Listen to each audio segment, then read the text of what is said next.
Assalamualaikum warahmatullahi wabarakatuh. Bertemu kembali dengan kami Basis channel Cahaya Hati, channel yang mempelajari tentang ilmu ajaran agama, ilmu ajaran rohani, ilmu ajaran berketuhanan. Mengapa kami sampaikan ini?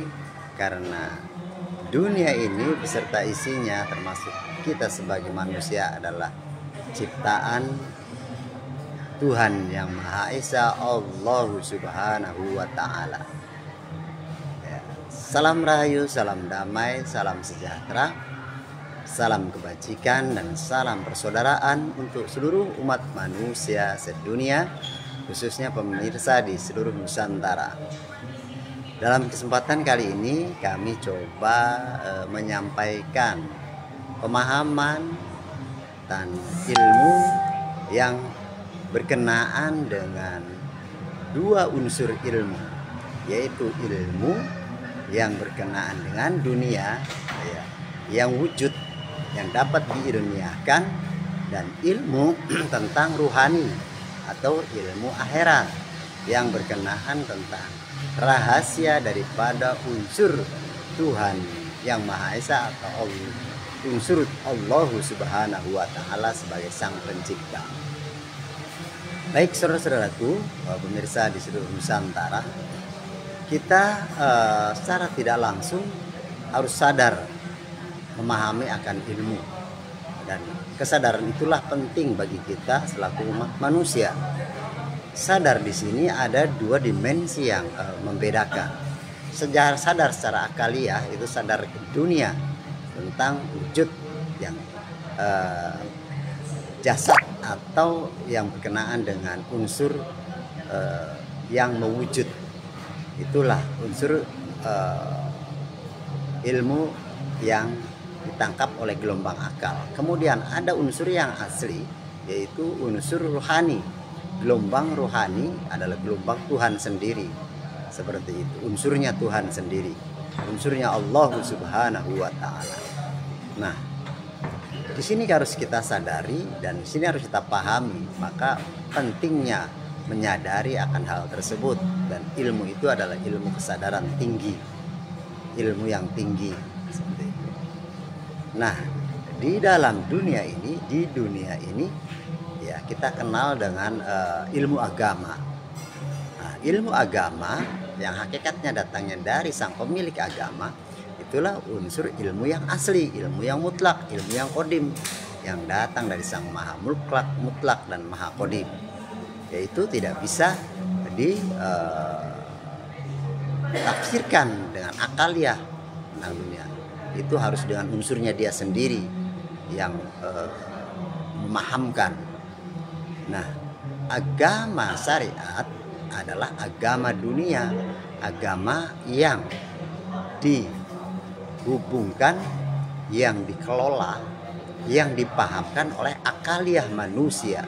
Karena akal adalah alat baca gelombang dunia, ya, alat baca gelombang dunia. Alat baca yang tidak wujud berupa gelombang adalah pada diri manusia, itu adalah akal. Nah, seperti itu. Nah, jika agama yang dipraktekkan di dunia ini, ya, oleh siapapun manusia di dunia ini yang masih memakai gelombang akal, itu namanya agama syariat, agama ardi, agama dunia, agama jasmani yang dikelola, dipraktekkan lewat pemahaman akaliah manusia. Nah, walaupun ilmu yang didapat adalah ilmu ajaran agama, ya, ajaran agama, baik itu agama Islam, agama Nasrani, Hindu, Buddha, Konghucu, Kapitayan, Kejawen, dan sebagainya. Selagi masih dikelola oleh akal, ya, yaitu unsur dunia, unsur baharu, ya, yang dimana akal itu berada jika jasmani itu ada, itu namanya ilmu baru. Ilmu yang baru itu ilmu yang wujud. Ilmu yang wujud itulah dunia, ilmu dunia. Nah, kalau ajaran agama memakai ilmu dunia, maka tidak sampai pada ilmu akhirat, sang pemilik akhirat, sang maha kodim, sang maha ruhani. Seperti itu. Jadi hanya batasan dunia. Seperti itu saudara-saudaraku.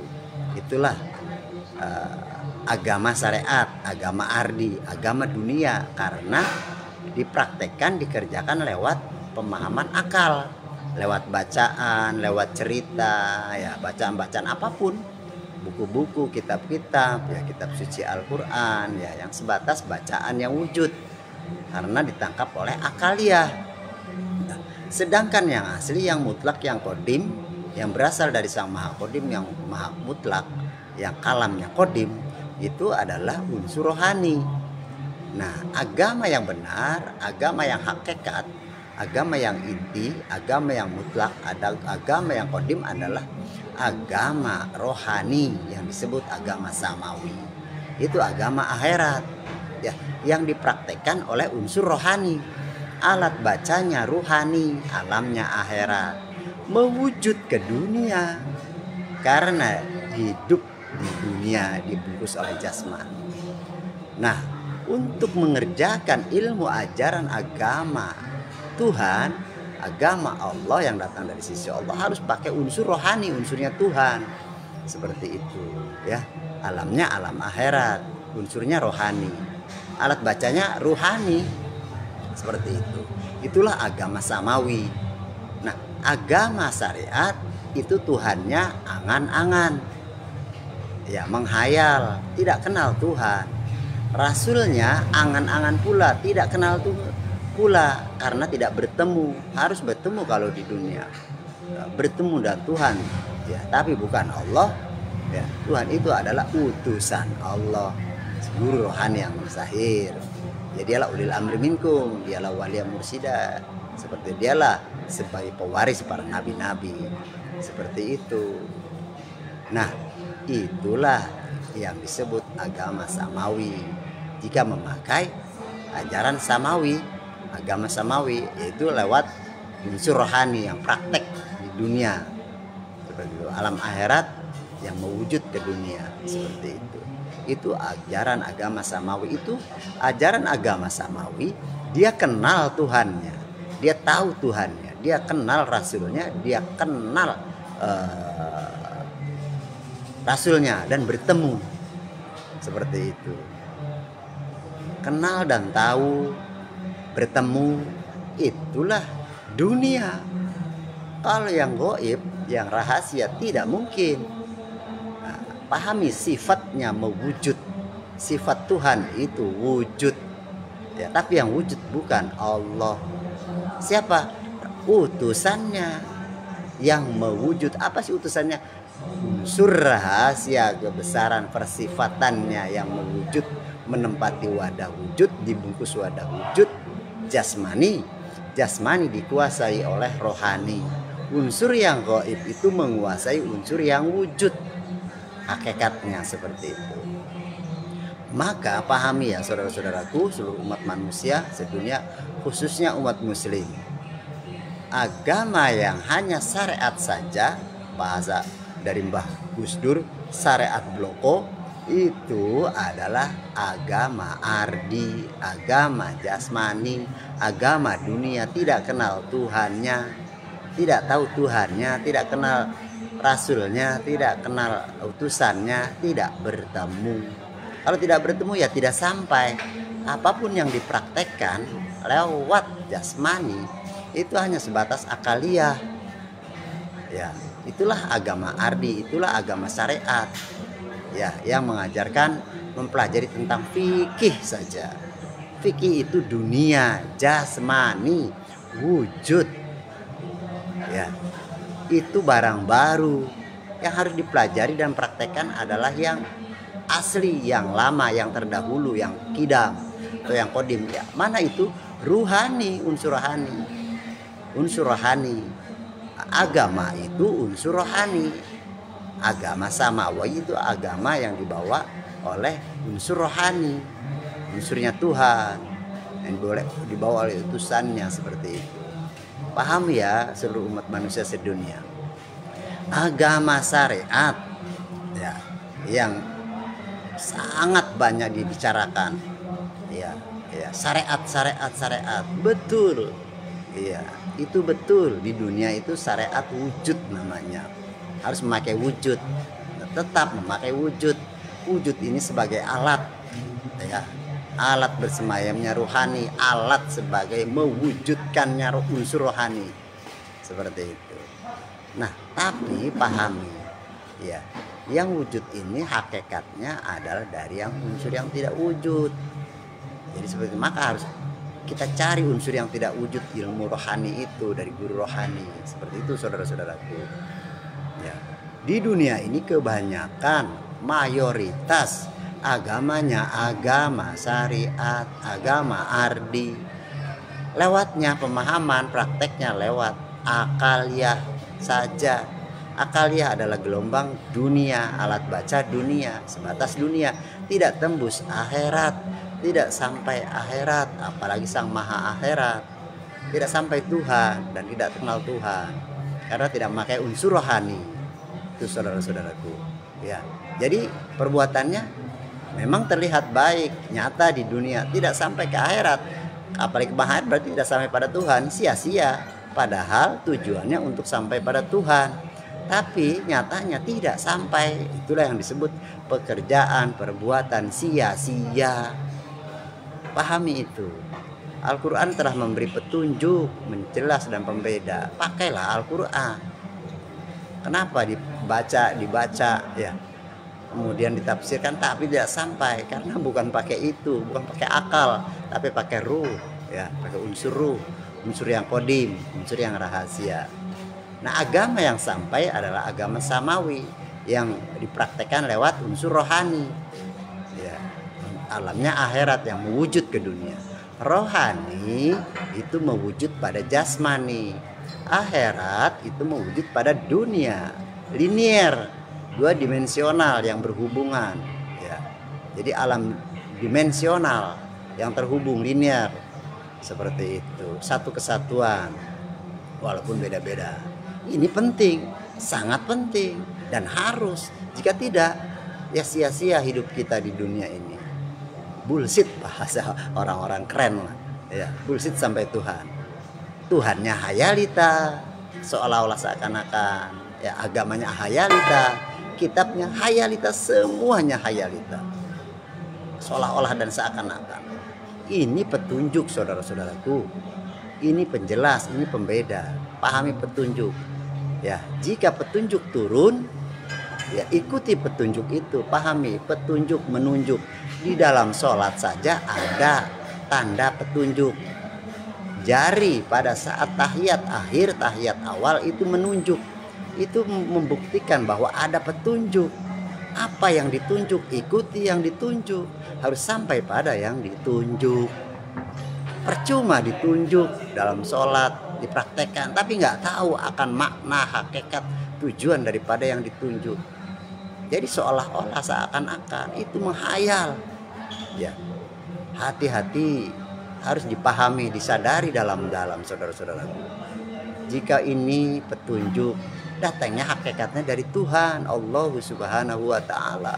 Tidak mungkin manusia bisa memberi petunjuk tanpa Tuhan yang memberi petunjuk melalui utusannya, rasulnya, kekasihnya. Seperti itu saudara, yang ada di dunia. Karena itu sudah sistem kerasulan, ya. Ati Allah, ati Rasul, wa ulil amri minkum, itu sistem kerasulan, itu sistem alif lam mim. Seperti itu saudara-saudaraku. Ya, pahami itu dan menjadi petunjuk, penjelas dan pembeda. Nah, itulah kitab suci Al-Quran yang kodim. Seperti itu. Nah, bagi saudara-saudaraku, khususnya umat muslim yang masih beragama syariat, ya harus kembali, harus mencari ilmu yang hakikat, ilmu rohani, ilmu akhirat, yaitu menjadi agama samawi. Ya, agama samawi adalah praktek rohani di alam akhirat yang mewujud ke dunia. Dia akan agama samawi itu kenal Tuhan, tahu Tuhan, kenal Rasul, tahu Rasul karena bertemu. Seperti itu di dunia, tapi itu bukan Allah. Seperti itu, yang bertemu bukan Allah. Allah tidak bisa ditemukan, dia maha gaib, Dia sangat maha rahasia. Kita bisa bertemu dengan utusannya, yaitu ulil amri minkum, manusia yang dipakai sebagai alat, sebagai wadah, ya, sebagai wakil di dunia. Itu sebagai petunjuk, penjelas dan pembeda yang membacakan kalam kodimnya. Dialah pemimpin, dialah pembimbing seluruh manusia sedunia. Itu sudah digambarkan, dia diwujudkan dari rasul-rasul terdahulu, wakil-wakil Tuhan terdahulu, mulai dari Nabi Adam sampai dengan Nabi Muhammad, dan dilanjutkan, diwariskan oleh penerusnya, al-ulama warasatul anbiya. Nah, itulah warasatul al-ulama warasatul anbiya, itu ya ulil amri minkum. Dialah disebut juga sebetulnya utusan juga, hanya beda nama setiap zamannya, seperti itu. Dia walia mursyida, dialah sebagai wasilah. Harus pakai wasilah dalam bertuhan, beragama itu. Enggak pakai wasilah, nah mungkin seperti itu. Bagi agama samawi, dia melalui metodologi agama yang namanya baiat. Baiat mutu qabla anta mutu, mati sebelum mati. Harus lewat itu kuncinya, pintunya. Tanpa metodologi baiat mutu qabla anta mutu, mati sebelum mati, tidak akan mungkin. Karena disitu penanaman nur iman, nur kitab. Disitulah bangkitnya rohani, bangunnya rohani. Disitulah berakhirnya jasmani, ya, artinya kehidupan dunia, namanya kiamat. Mematikan dunia, menghidupkan rohani, alam akhirat. Proses perjalanan rohani di alam akhirat yang mewujud ke dunia. Seperti itu. Pahami ya, jelas sangat beda.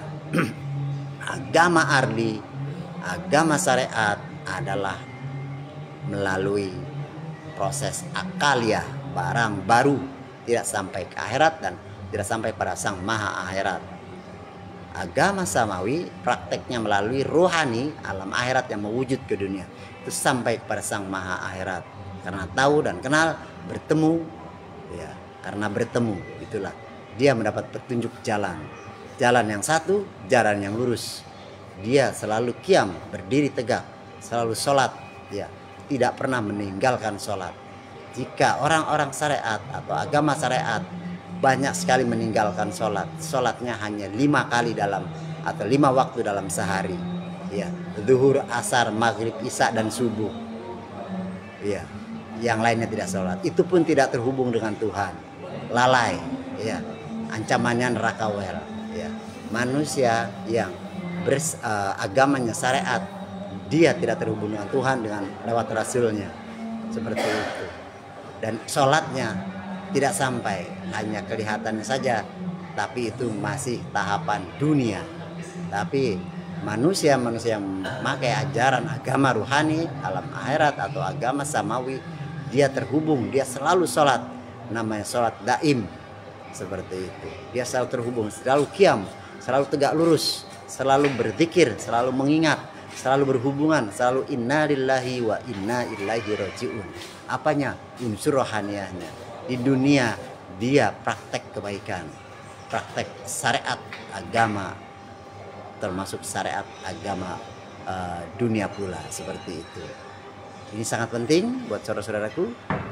Ini pemahaman, ini ilmu penting untuk seluruh umat manusia sedunia. Tanpa ilmu ini tidak akan tahu akan Tuhan, hanya hayalita fata morgana.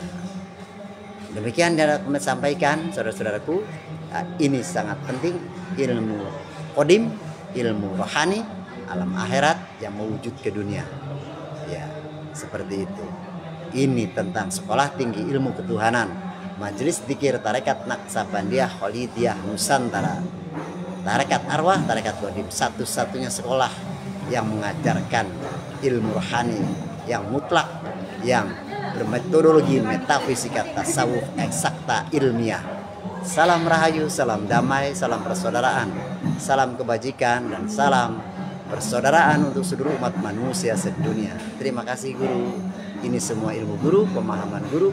Kami tidak punya apa-apa, saya tidak punya apa-apa, saya biasa-biasa saja. Billahi taufiq wal hidayah wa ridha wal inayah. Billahi anta maksudi wa ridha kamatubi. Wassalamualaikum warahmatullahi wabarakatuh.